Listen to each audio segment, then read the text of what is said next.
আপনাদেরকে আরেকটা আশার কথা শোনাই, আমাদের কওমি আলেমদের অনেক লম্বা তালিকা, আলহামদুলিল্লাহ অনেক লম্বা কাফেলা হবে ইনশাআল্লাহ।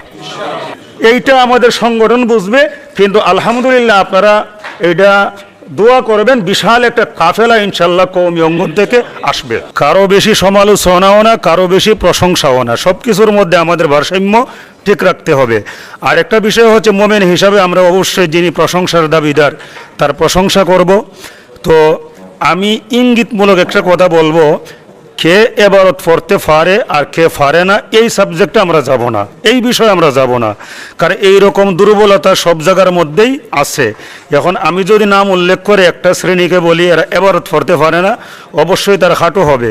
তো যাদেরকে আমি খুঁটা দিব এবারত পড়তে পারে না বলে, আমি তাদের সাথে আমি দাওয়াতি কাজ করব কেমনে? কারণ আমি এই কথাটাই বলবো, বারংবার তাদের কাছ থেকে একই আক্রমণের শিকার কিন্তু আমরা হইতেছি, অথচ আমরা একটুও বোঝার চেষ্টা করি না দাওয়াতের কাজের জন্য এবারত পড়া জরুরি না। এবারত পড়া জরুরি হচ্ছে মাদ্রাসার মধ্যে ক্লাস নিবে, ওই জায়গার মধ্যে তার মধ্যে কী যোগ্যতা আছে, কিতাব পড়তে পারে কি পারে না।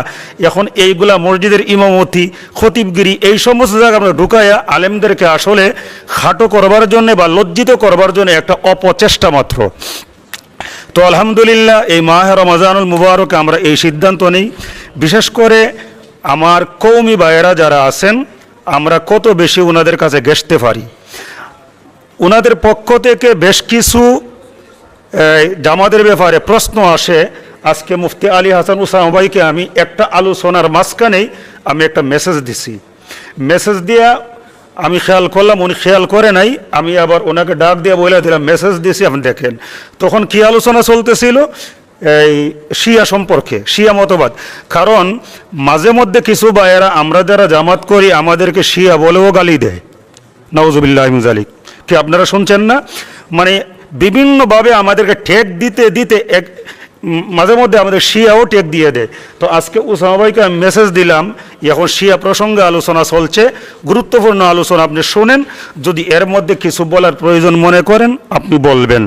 তো আলহামদুলিল্লাহ আজকে উনি যে আসছেন, যেহেতু গুরুত্বপূর্ণ একটা বিষয় ছিল, উনিও ক্লিয়ার হয়ে গেছেন যে বাংলাদেশ জামাত ইসলামীতে যারা কাজ করে, যারা কর্মী, যারা নেতা, আলহামদুলিল্লাহ আমরা সবাই আহলে সুন্নাত ওয়াল জামাতের আকীদায় বিশ্বাসী। এরপরেও ত্রুটি বিচ্যুতি সবার মধ্যেই আছে। হানাফি, শাফিঈ, মালিকি, হাম্বলি যত ইমামরা ছিলেন, যত ইমামের পন্থীরা ছিলেন, কার মধ্যে দোষ ত্রুটি কম বেশ ছিল না? সবার মধ্যেই ছিল।